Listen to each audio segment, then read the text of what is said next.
नमस्कार, मी रचना लचके बागवे. 365 दिवस 365 स्टोरीज मी कव्हर करत आहे.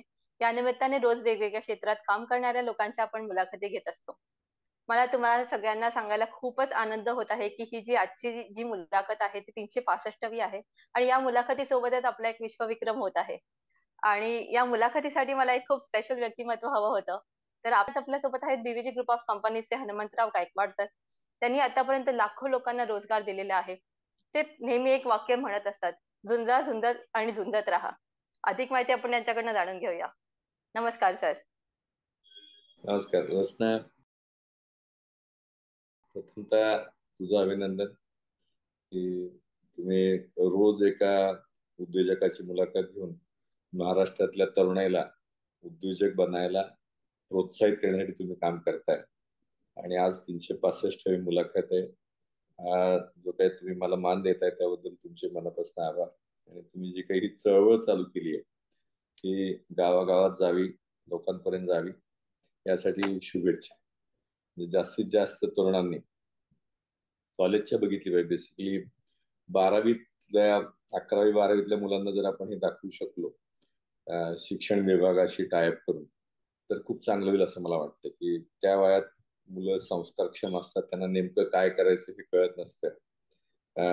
कोणाला तरी पोलीस व्हायचं असतं, कोणाला तरी तलाठी व्हायचं असतं, कोणतरी IAS व्हायच्या ध्येयाने पछाडलेला असतो. ही स्वप्न चांगलीच आहेत, पण एखादा माणूस उद्योजक झाला तर तो तर स्वतःचं पोट भरतोच, पण अजून 10-20 लोकांना, 50 लोकांना, 1000 लोकांना काम देऊ शकतो. आणि तशी चळवळ चालू होण्याची गरज आहे. आणि तुम्ही ती चळवळ चालू केली त्याबद्दल तुमचं मनापासून अभिनंदन. तुम्ही खूप चांगलं काम करताय. दिशा मिळू शकेल. आपले सिलेक्ट प्रत्येक इंटरव्ह्यूचे क्रक्स काढून जर तुम्ही लोकांना सांगितलं तर त्याचा खूप तरुणांना फायदा होईल आणि त्यांना एक वेगळी दिशा द्यायचा प्रयत्न करा. धन्यवाद सर. सर, तुमचा जीवन प्रवास अनेक व्यासपीठांवर आपण ऐकलेला आहे, अनेक वाहिनींवर आपण ऐकलेला आहे. पण तरी देखील थोडक्यात तुमच्या जीवन प्रवासाबद्दल थोडं सांगा. जीवन प्रवास तसा खूप साधा सरळ आहे. आयुष्यातली 20 वर्ष 10 बाय 10च्या खोलीत गेली. 6वी जाय पण घरात लाईट नसायची, त्यामुळे लाईट असलेला माणूस श्रीमंत वाटायचा. 4थीत असल्यापासून छत्रपती शिवाजी आणि 8वी असल्यापासून स्वामी विवेकानंद ही 2 दैवत ठरली. फायनान्शियली थोडेसे आम्ही वीक होतो. 10वीला चांगले मार्क मिळाले, 88% पडले. आई शिक्षिका होती. तिने तिच्या मुख्याध्यापकांना विचारलं, याला काय करू, चांगले मार्क पडले. सांगितलं की याला डिप्लोमाला घाला, म्हणजे 3 वर्षात पैसे कमवायला चालू करा. मग डिप्लोमाला ऍडमिशन घेतलं. दुर्दैवानं दुसऱ्या वर्षी वडिलांचं निधन झालं. 12वी पर्यंत असताना 18 वर्ष वडिलांचं निधन झालं. त्यांची इच्छा होती की मी IAS व्हावं. त्यामुळे मग मी आईला सांगितलं की मला 3rd इयर करून इंजिनिअरिंगला ऍडमिशन घेतलं पाहिजे, तरच मी IAS ला बसू शकेन. आणि मग फी भरायला पैसे नव्हते, तर आईने 15,000 रुपये कर्ज काढले. आणि मग रोज पुण्यात 42 किलोमीटर सायकलवर प्रवास चालू केला. डिप्लोमाचे क्लासेस घेतले, जाम स्वच्छ बाटल्या घेतल्या, पेंटिंगची कामं केली. असं करत करत इंजिनिअरिंग पूर्ण केलं. आणि त्या काळामध्ये खूप मी 10वीला मला गणितात पैकीच्या पैकी मार्क आहे. डिप्लोमाला मी इंटिग्रेशन नावाचा भाग असतो तो ऑप्शनला टाकला होता. त्याच्यामुळं डिप्लोमा करून जी मुलं 2nd इयरला जातात त्यांना छान जेमतेम एक 15-20 दिवस मिळतात फर्स्ट सेमिस्टरच्या 2nd इयरच्या. आणि M3 नावाचा एक खूप मोठा विषय असतो त्याला. 12वी करून येणाऱ्या मुलांना फर्स्ट इयरला M1 M2 असतात आणि आम्हाला डायरेक्ट M3 ला बसायला लागतं. त्यात मी इंटिग्रेशन ऑप्शनला टाकलं होतं डिप्लोमा. पोटात गोळा यायचा. पहिल्यांदा मला 6 मार्क पडले 100 पैकी. दुसऱ्यांदा खूप अभ्यास केला, 13 मार्क पडले. आता म्हटलं आपलं IAS व्हायचं स्वप्न इथंच संपेल. आमच्या VITचे खाडीलकर नावाचे, कारण थकून जायचो रोज 42 किलोमीटर सायकलवर जाऊन येऊन क्लासेस घेऊन. एक आमच्या खाडीलकर सरांना विनंती केली की माझ्या वडिलांनी मिलिटरीत होते, त्याची ती काळी ट्रंक होती मोठी आमच्या घरात. त्यांना म्हटलं की मला काळी ट्रंक VITच्या लायब्ररीमध्ये ठेवायची परमिशन. त्यांना कळलं नाही नेमकं काय. म्हटलं सर त्याला 500-600 रुपये पटचं भाडं असायचं. म्हटलं मी त्या ट्रंकेत माझे कपडे पुस्तकं ठेवीन, वरांड्यात झोपत जाईन आणि सकाळी 5ला उठून इथं टॉयलेटमध्ये आंघोळ वगैरे करून मी माझा अभ्यास करीन, मगच गणितात पास होईन. त्याने मला सांगितलं की तसं नको करू, आपल्या कंपनीचं एक गेस्ट हाऊस आहे, कॉलेजचं गेस्ट हाऊस आहे, A10 म्हणून एक बंगला होता, 6-7 बेडरूमचा मोठा बंगला होता. तिथे 500 का 600 रुपये घ्यायचे ते, आणि 1-2 जागा तिथे रिकाम्या होत्या, 10-12 मुलं राहायची. तिथे मला म्हटलं तू राहा. आणि माझ्या आईने मला इलेक्ट्रिकच्या शेगडीवरती स्वयंपाक करायला शिकवला. आणि त्यावेळेला बाकीची मुलं दिल्ली मुंबईची होती, पैसेवाली होती, रोज पार्ट्या करायची, बिअर घेऊन यायची, समोसे आणायची, मी हाताने भाकरी करून खायचो. त्यावेळेला मी कविता केली 12/3/92ला, 12 मार्च 92. डायरी आजही माझ्याकडे आहे ती. दुर्दैवाचे दशावतार आज मी पाहतोय, आजूबाजूला लक्षाधीश लोक त्यांच्यामध्ये बसून पैशाचा हिशोब लावतोय. एका जीवासाठी 4 पक्वान्नांचा वास घेत माझ्या एकाच भाकरीचा विचार 4 वेळा करतोय. वा. त्यानंतर खाली परत लिहिलं मी, माझ्या सभोवताली पैशावर निजलेले उड्या मारणारे, गगनचुंबीत राहणारे, कोट्याधीश अब्जाधीश, मीही माझ्या ध्रुवावर सर्वांपेक्षा उंचावर जाण्यासाठी तप करणारा, जेथून कोणीच मला पैशात तोडू शकणार नाही. भले मी निष्कांचन राहीन पण ध्रुवावर जरूर जाईन. असे थॉट प्रोसेस ठेवली होती. हे सगळे आदर्श होते. वडिलांनी खूप चांगले संस्कार केले. त्याच्यामुळं मग ती कविता माझी तिथल्या 1-2 मराठी लोकांनी वाचली. मला म्हणले हनुमान तू खूप चांगलं लिहितोस. मी परत एक लिहिलं त्याच्यावर, माझे सर्व त्यांच्यापैकी एकाने पाहिले वाचले, सुंदर सुंदर शब्द उमटले, माझ्या जिवंत अनुभवानं ते काव्य समजले, वाहवास केली, स्तुती केली, पोकळ सहानुभूती दिली, दिलासा दिला.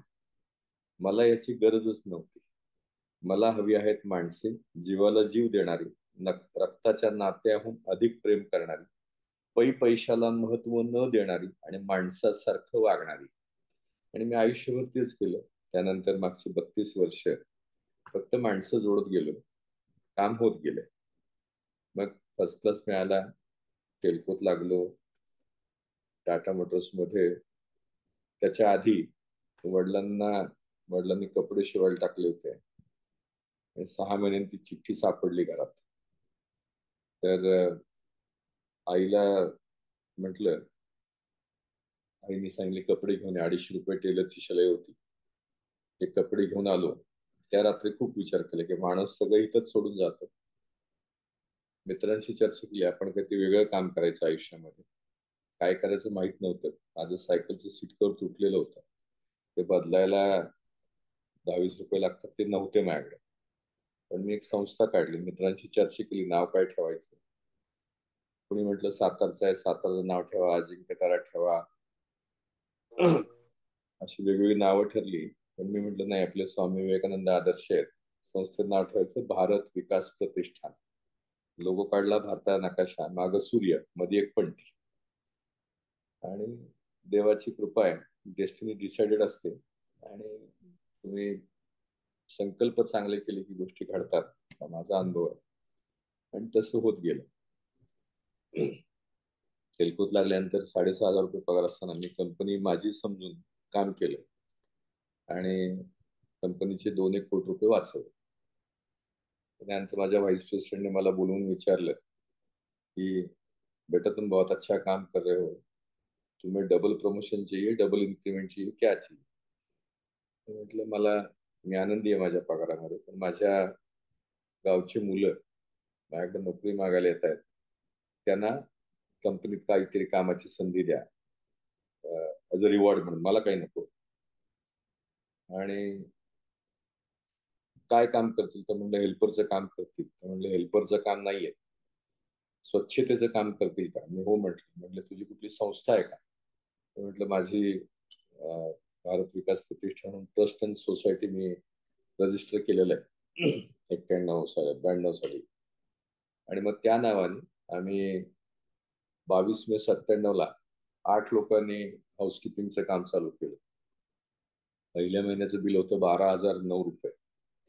पहिल्या वर्षी 8 लाखाचा टर्नओव्हर झाला, मग 30 लाखाचा झाला, 60 लाखाचा झाला. कुठल्याही कामात गुणवत्ता लागते. काय म्हणतो की बरं असून चालत नाही, चांगलं असून चालत नाही, उत्तम असूनही चालत नाही, सर्वोत्तम व्हायला लागतं. आणि सर्वोत्तम होण्यासाठी ध्यास घ्यायला लागतो. तो ध्यास घ्यायचा मी प्रयत्न केला. आणि टीम चांगली मिळाली, छत्रपतींना जशी टीम मिळाली. आणि सुदैवेल मला देखील खूप चांगले सहकारी मिळाले. त्यांनी जीवाला जीव लावून काम केलं आणि त्याच्यामुळं आज देवीजी वाढत गेली. मग मी 2001 साली राजीनामा दिला आणि पूर्ण वेळ काम चालू केलं. भारत विकासाचा ध्यास घेतलात आणि त्या अंतर्गत तुम्ही लाखो लोकांना रोजगार दिलात. आज आपण बीव्हीजीचा लोगो अनेक ठिकाणी बघतो. मग ते मंदिरात असू दे किंवा एअरपोर्टवर असू दे किंवा अनेक ठिकाणी बीव्हीजीचा लोगो आपल्याला पाहायला मिळतो. तर तुमच्या कामाबद्दल थोडं सांगा. मगाशी सांगताना जे म्हटलं मी 2001ला मी राजीनामा दिला आणि पूर्ण वेळ काम चालू केलं. तेव्हा बेंगलोरला चालू केलं, चेन्नईला चालू केलं, हैदराबादला चालू केलं, छत्रपतींचा आदर्श म्हणून पुण्याबाहेर चालू केलं. आणि मग तेव्हा खूप ठिकाणी अपमान व्हायचा. विवेकानंदांचं एक पुस्तक आहे मन आणि त्याची शक्ती, ते खूप वेळा वाचलंय. तर मी विचार करायचो की दिल्लीला पार्लमेंट आहे, त्याचं काम आपल्याला मिळालं, लोक रिस्पेक्ट करतील. दिल्ली कधी बघितली नव्हती, पार्लमेंट कधी बघितलं नव्हतं, पण मी ध्यास घेतला की गोष्टी घडतात. असे हजारो अनुभव माझ्या आयुष्यात आहेत. ते मला 1 मार्च 2003ला बीव्हीजीला पार्लमेंटचं काम मिळालं. आणि केवळ गुणवत्तेमुळे गेली 21 वर्ष पार्लमेंटचं सगळं काम बीव्हीजीकडे आहे. त्यानंतर आदरणीय पंतप्रधानांचं घर आणि ऑफिस मिळालं, राष्ट्रपती भवनचं काम मिळालं, सुप्रीम कोर्टचं काम मिळालं, टाटा मोटर्सचे सगळे प्लांट्स मिळाले, Volkswagen, Fiat, Hyundai, Mahindra, ITC, Hindustan Unilever, Bajaj, Britannia, Coca Cola अशी अनेक मल्टीनॅशनल कंपन्यात आता बीव्हीजी काम करते. 22 एअरपोर्टचा कम्प्लीट मेंटेनन्स बीव्हीजीकडे आहे. Mumbai airport, Pune airport, Chennai airport, Ahmedabad, Lucknow. त्यानंतर महाराष्ट्रात राज्य सरकारच्या वतीनं आम्ही 108ची ॲम्ब्युलन्स सेवा चालवतो आणि त्यात काम करतो. तर ते आम्ही करतो. त्यानंतर आम्ही मध्य प्रदेशमध्ये पोलिसांच्या 1000 गाड्या चालवतो. जम्मू काश्मीरमध्ये आम्ही ॲम्ब्युलन्स चालवतो. अशा अनेक गोष्टींमध्ये आम्ही काम करतो. त्यानंतर 2012 साली वैशालीने घर बांधलं आणि मग म्हटलं की आता तेव्हा खूप दिवस हे 6000 फुटाचं घर झालंय, 6 बेडरूमचं झालंय, आता नेमकं काय करायचं? तर म्हणलं शेतकऱ्यांसाठी काम करायचं. तर शेतकऱ्यांचे प्रश्न समजून घेतले आणि त्याच्यावरती विचार करायला चालू केला. आणि मग वेगवेगळे संशोधक भेटले, ते आता पार्ट आहेत बीव्हीजीचा. आणि आम्ही बीव्हीजीची कृषी तंत्रज्ञान अशी एक टेक्नॉलॉजी डेव्हलप केली की शेतकरी माती तपासत नाही, पाणी तपासत नाही, आणि त्याच्यामुळे त्याचं उत्पन्न वाढत. आमच्याकडे आता असे हजारो शेतकरी आहेत ज्यांचं उत्पन्न आम्ही 1 वर्षात दुप्पट करून टाकतो, खर्च कमी करून ऑर्गॅनिक पद्धती. म्हणजे माझा जालिंदर सोळसकर म्हणून शेतकरी आहे, तो ओपन प्लॉट फार्मिंग मध्ये यावर्षी एकरी 30 लाख रुपये कमवतोय. 9 एकरात त्याने आतापर्यंत 3 कोटी रुपये कमवले. नॉर्मली महाराष्ट्रातला शेतकरी ऍव्हरेज 30,000 रुपये कमवतो, हा 30 लाख रुपये कमवतो. असे अनेक उदाहरण म्हणजे 5-10 लाखाच्या वरती तर खूप लोक गेले. शेतीत काम चालू केलं, मग जनावरांमध्ये काम चालू केलं, ज्याच्यामध्ये गाई म्हशी ज्या भाकड असतात, ज्या दूध देत नाहीत 2-2 वर्ष, त्याचा खर्च खूप होतो शेतकऱ्याला. दिवसाचा 250-300 रुपये खर्च होतो, महिन्याचा 7-8-12 वर्षाचा 1 लाख, 2 वर्षात 2 लाख. आणि मग तो शेतकऱ्याला काय करायचा प्रश्न असतो. आम्ही अशा भाकड गाई म्हशी 10 पैकी 6 फक्त 1000 ते 1500 रुपयात कन्वर्ट करून देतो. असं आम्ही काम चालू केलंय. त्यांसाठी मी महाराष्ट्रात अनेक भाषणं दिली, 300-400 भाषणं केली गावागावात जाऊन. नेमकं काय चुकतं तेव्हा शेतकऱ्यांच्या आरोग्याचे प्रश्न लक्षात आले. मग आरोग्यात आयुर्वेद का उपचार करता येत नाहीत किंवा कसे करता येतील याच्यावर त्यांनी संशोधन चालू केलं बीव्हीजी लाईफ सायन्सेस मध्ये.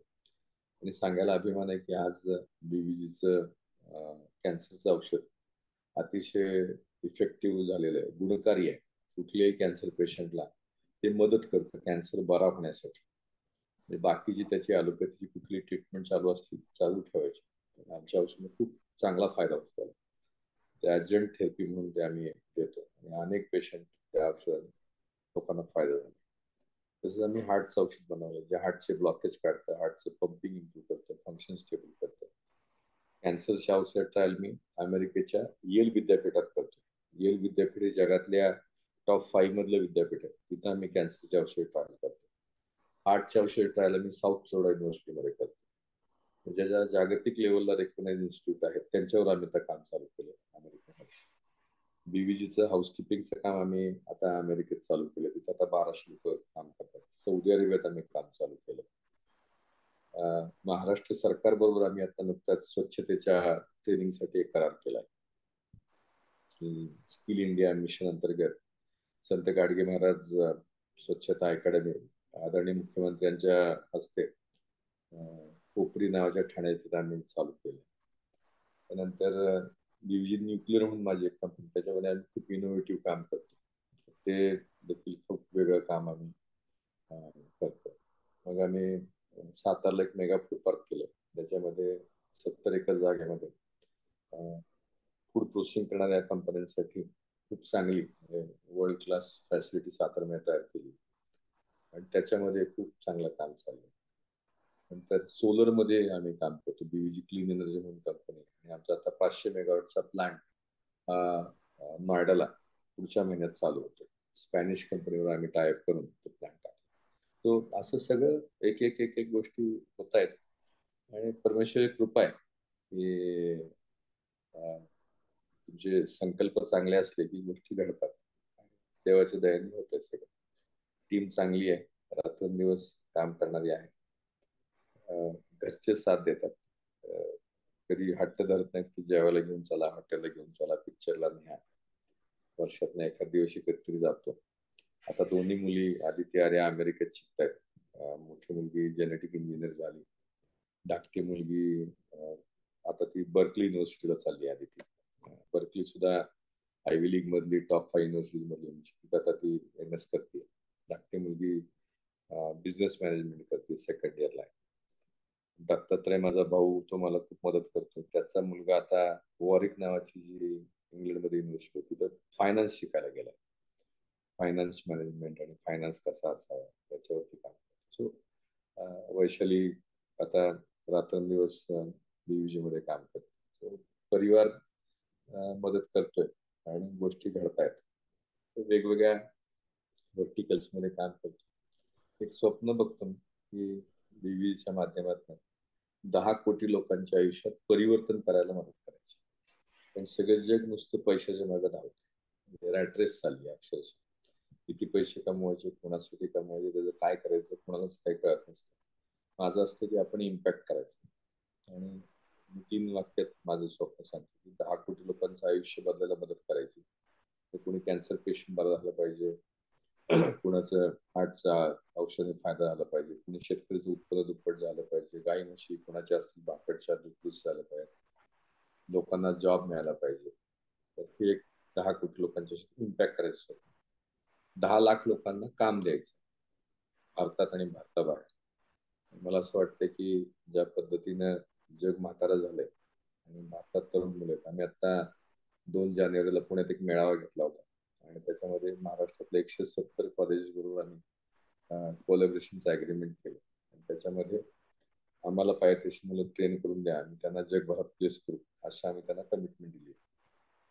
पुढच्या 7 ते 10 वर्षात आमच्याकडे 10-1 लाख लोक काम करतील असं मला विश्वास आहे जागतिक लेवल. आणि 100 देशात बीव्हीजी घेऊन जायचं ही 3 स्वप्न. त्याच्या पुढे आता एक स्वप्न मागच्या 2 वर्षापूर्वी फायनल केलं. मुली आल्या होत्या, आई होती. नेमकं करायचं काय आयुष्यामध्ये. तर जे काही आपण कमवू त्यातलं मिनिमम 90% समाजासाठी खर्च करायचं, हा एक संकल्प आहे. कमीत कमी 90%.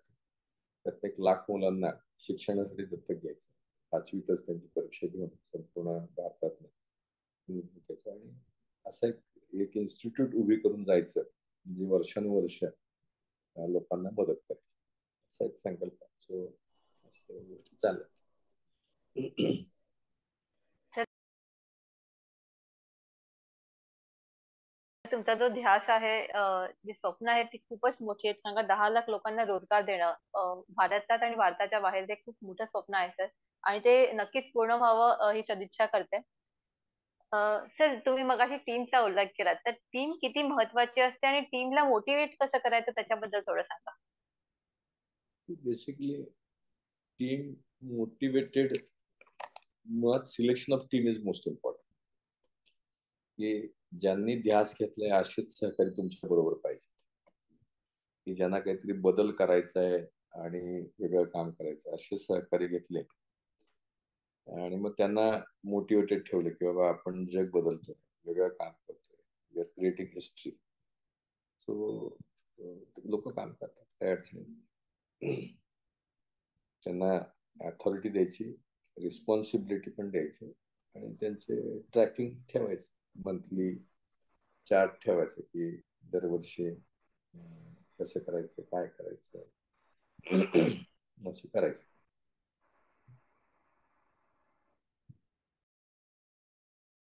सर, तुमच्या या सगळ्या जीवन प्रवासामध्ये तुम्ही तुमच्या आई वडिलांकडनं काय शिकलात आणि मित्र परिवाराने तुम्हाला कसं सपोर्ट केला त्याच्याबद्दल थोडं सांगा. आई वडिलांनी संस्कार केले, डगमगायचं नाही. वडिलांनी कायम अं, स्वामी विवेकानंद, सावरकर, छत्रपती शिवाजी महाराज, नेताजी सुभाषचंद्र बोस यांच्या गोष्टी सांगितल्या आणि कायम एक ऊर्जा दिली. आईने तेच सांगितलं की कधी लाजायचं नाही, कधी अपमान झाला तर काळजी करायची नाही. तिने संस्कार खूप चांगले केले. मित्रांनी अनेक मित्र आहेत.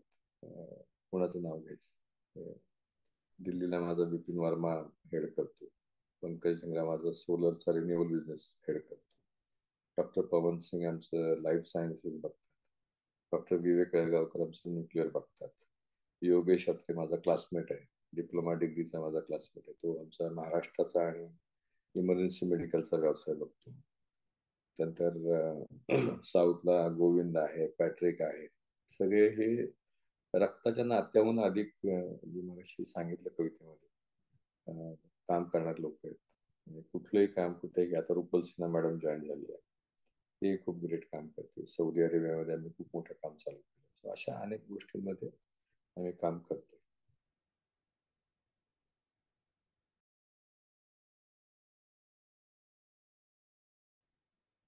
सर, आज आपण अनेक उद्योजक बघतो, जेव्हा ते एका मोठ्या स्तरावर जातात तेव्हा ते डायव्हर्सिफाय करायला घाबरतात.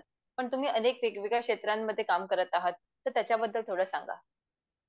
मगाशी जे सांगितलं ना, की डायव्हर्सिफिकेशन काही ठरवून केलं नाही. घर बांधून झालं झालं तर म्हणलं शेतकऱ्यांना कसं बाहेर काढायचं अडचणीतून, शेतीमध्ये काम चालू केलं. शेतकऱ्यांचे प्रश्न जेव्हा लक्षात आले की कॅन्सर झाला तर खूप अडचणीचं होतं, मग कॅन्सरवरती रिसर्च करायचं ठरवलं. मग आयुर्वेदिक क्षेत्र आलं. असं घडत गेलं, असं ठरवून नव्हतं केलं. पण प्रत्येक गोष्ट मी बघतो की ती बॉटम ऑफ द पिरामिड ला मदत करणारी असली पाहिजे. भारताच्या मी रँडमाइज बिझनेसमध्ये जात नाही, हे सगळे बाय डिफॉल्ट असं होत गेलं, एक एक एक एक होत गेले. सर, आज तुमच्यासोबत लाखो लोकांचा ग्रुप आहे, तर इतक्या मोठ्या ग्रुपला तुम्ही मॅनेज कसं करताय त्याच्याबद्दल थोडं सांगा.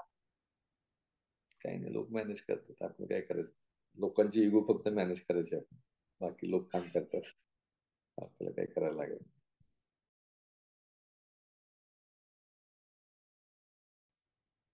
सर, कोणत्याही उद्योजकाला जर नेक्स्ट लेवलला जायचं असेल, तर त्यांनी काय करावं? कारण का तुम्ही पण शून्यातनं सुरुवात केलेली, मोठ्या मोठ्या होत तुम्ही वेगवेगळ्या लेवलला गेलात आणि आज खूपच मोठ्या प्रमाणात तुम्ही काम करताय. तर एका लेवल पासून दुसऱ्या लेवलला जायसाठी त्या उद्योजकाकडे काय स्किल सेट हवेत त्याच्याबद्दल थोडं सांगा. क्वालिटी क्वालिटी क्वालिटी आणि टीमवर्क टीमवर्क टीम. हे क्वालिटी आणि टीम ठेवली तर ग्रोथला काही अडचण येत नाही. म्हणजे आमच्या चितळे बंधूंची किती दुकानं झाली गुणवत्तेमुळे झाली. कुठल्याही व्यवसायात असं कुणीतरी नाव्याचं दुकान काढलं आणि त्याच्या 500 ब्रँचेस काढले आणि त्यांनी क्वालिटीचं काम केलं. तिकडे जे लोक शिकायला येतात केस कटिंग करायला त्याला त्यांनी चांगलं ट्रेन केलं. कोका कोलाने काय केलं, मॅकडोनल्डने काय केलं. तर मॅकडोनल्डच्या त्या पावावरती तीळ किती असावेत हे सुद्धा गणित ठरलेलं असतं. 105 ते 110 तीळ असतात. एक कमी नसतो एक जास्त नसतो. सो फंडामेंटली चालतंय हे चालत. सो क्वालिटीवरती फोकस केला, गुणवत्तेवरती फोकस केला. मी काय मगाशी म्हटलं की बरं असून चालत नाही, चांगलं असून चालत नाही, उत्तम असून चालत नाही, सर्वोत्तम व्हायला लागतं. तो ध्यास घ्यायला लागतो. तो ध्यास घेतला तरच गोष्टी घडतात नाही तर घडत नाहीत. तर त्यासाठी ध्यास घ्यायला लागतो आणि ते केलं की होतं. तेव्हा कुठलाही बिझनेस कुठल्याही क्षेत्रात काम करत असताना आता तुम्ही इंटरव्ह्यू घेताय तर तुमच्या समोर ध्यास असला पाहिजे की अशा प्रकारे तुम्ही एकट्याच नाही, अनेक लोक वेगवेगळ्या क्षेत्रात काम करतात. इंटरव्ह्यू घ्यायचं, त्या जगात कोण नंबर 1ला, का गेला 1 नंबरला, त्याचे इंटरव्ह्यू लाखो लोकांनी बघितले, कोट्यावधी लोकांनी बघितले. का बघितले, त्यांनी काय नेमकं दिलं, त्याच्यावरती तुम्ही अभ्यास केला पाहिजे. आणि देन तुम्ही जे करता त्यात त्यात सुधारणा केल्या पाहिजे की बाबा लोकांना काय आवडतं. काय एखादा म्हणजे आज ते मी इन्स्टावरती किंवा ह्याच्यावरती कुणीतरी एखादी पोस्ट टाकली तर ती एका दिवसात लाखो लोक बघतात. ते का असं नेमकं बघतात, नेमकं काय बघायला उत्सुक का होतात लोक, त्याचा अभ्यास केला पाहिजे. मोटिवेशनल व्हिडिओज असतात ते का बघतात लोक, आणि त्याच्यात मग तुमच्या स्टाईलमध्ये रोज इम्प्रूव्हमेंट करायला लागते. आणि सगळ्यात महत्वाचं इकिगाई महत्वाचं. म्हणजे माझ्या तरुण मित्रांना मी हेच सांगेन की तुम्ही, मला जमलं, हनुमान गायकवाडला जमलं, पण मला माहिती असलेलं 100 लोकांनी हाऊसकीपिंगच्या कंपन्या काढल्या. ठीक आहे ना, मग कॉम्पिटिशन केली, स्पर्धा केली, ते काय त्याच्या प्रारब्धामध्ये लिहिलेलं असतं ते होतं. पण महत्वाचं काय की तुम्हाला काय चांगलं जमतं त्याचा शोध घेतला पाहिजे. आता उगीच मेरी कमीज तेरी कमीज से सब सी ह्याच्यात आपण जे जातो ना ते चुकीचं करतो आपण. म्हणजे तुम्हाला काय चांगलं जमतं त्याच्यावरती फोकस केला पाहिजे. पण ह्या जगामध्ये 780 कोटी लोक या पृथ्वी तलावर होतात आणि प्रत्येकाने पृथ्वी परमेश्वर प्रत्येकाची निर्मिती वेगळी केली. प्रत्येक जण युनिक आहे. तुमच्यासारखं कोणी नाही, तुमच्या साहेबांसारखं कोणी नाही, प्रत्येक माणूस युनिक. मग आपल्याला काय चांगलं जमतं त्याचा शोध घेतला पाहिजे आणि त्याच्यात एक्सलन्स आणला पाहिजे. एखाद्या लोहाराला लोहारकीचं काम चांगलं जमतं म्हणून त्याने सोनार व्हायचा प्रयत्न नको करायला. त्याने त्यातच एक्सलन्स आणला पाहिजे. सोनारानं सोनारचं काम एक्सलंट केलं. म्हणजे प्रत्येकाने त्याचं काम, सचिन तेंडुलकर क्रिकेट चांगलं खेळतो, क्रिकेट खेळणाऱ्या माणसानं मी क्रिकेट कसं चांगलं खेळ त्याच्यावरती ध्यास घेतला पाहिजे. आणि तो ध्यास घेऊन त्यातनं तुमचं अर्थार्जनही व्हायला हवं, 2 पैसे मिळाले पाहिजे, त्यातनं समाजाचंही भलं झालं पाहिजे. अशी एक बॅलन्सिंग सिस्टीम चालू झाली, त्याला इकिगाय म्हणतात. म्हणजे जपानमध्ये त्या बेटावरती 100 वर्षापेक्षा जास्त लोक आनंदी राहतात. मी 2-4 प्रिन्सिपल पाळतो माझ्या आयुष्यामध्ये. कुणाशी कधी स्पर्धा करत नाही, कुणाशी कधीही स्पर्धा करत नाही. त्यानंतर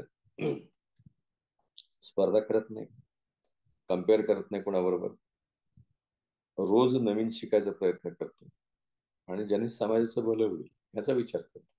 आणि त्याच्या पुढचा संकल्प जो कधीच बोललो नव्हतो पब्लिक फोरम मध्ये, तो मला सांगतो की आता 90% समाजासाठी करायचं. तेही कसं करायचं ते एकदम कम्प्लीट ठरलं की कशी इन्स्टिट्यूट काढायची, कशी रन करायची, कोण त्याचे ट्रस्टी असतील, कसं चालेल, याचा सगळा प्लॅन तयार झाला. सो हे होत जातं. सो तुम्ही ठरवाल तशा गोष्टी घडतात. फक्त त्याच्यामध्ये पवित्रता पाहिजे ठरवण्यामध्ये.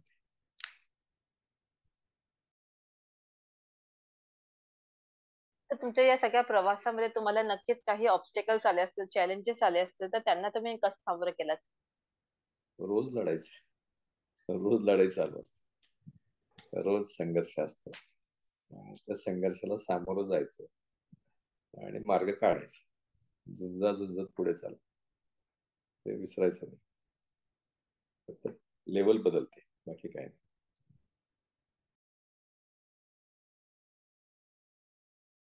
अनेक उद्योजक, अनेक तरुण मंडळी हा व्हिडिओ बघत असतील, तर त्यांना तुम्ही काय मार्गदर्शन कराल?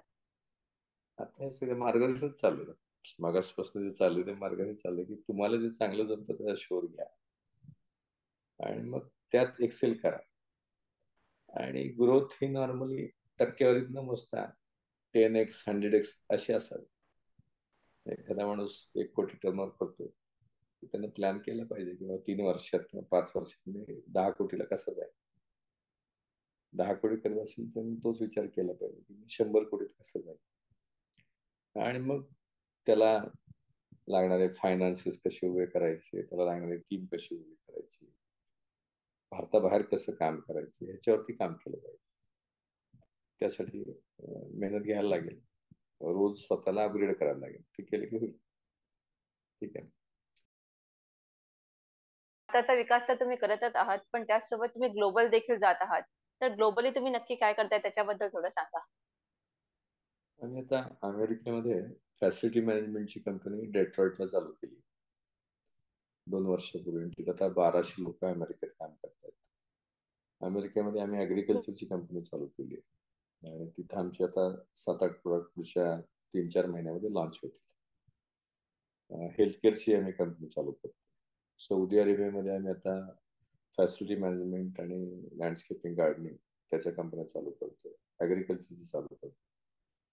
ह्या वर्षी युरोपमध्ये एखादे देश चालू होईल आणि इकडं तैवान आणि साऊथ कोरिया, जपान म्हणजे यावर्षी 7-8 देशांमध्ये आम्ही जाऊ आणि दरवर्षी 2-4 देश ऍड करत जाऊ वेगवेगळ्या सर्व्हिसेससाठी. Services, agriculture, health care main 3 focus area राहतील ग्लोबल एक्सपान्शनचे. त्याच्यामध्ये ॲम्ब्युलन्स सर्व्हिस आली, बाकी सगळ्या सर्व्हिस आल्या, असं सगळं प्लॅनिंग चालू. ठीक आहे. धन्यवाद सर, तुम्ही वेळात वेळ काढून ही मुलाखत दिली आणि अनेक लोकांना मार्गदर्शन केलं. तसंच तुमचं जी स्टोरी आहे ती आपल्यासोबत शेअर केल्याबद्दल खूप खूप धन्यवाद. तसेच 365 दिवस 365 स्टोरीज या माझ्या सिरीज मध्ये सहभाग घेतल्याबद्दल तर खूप धन्यवाद.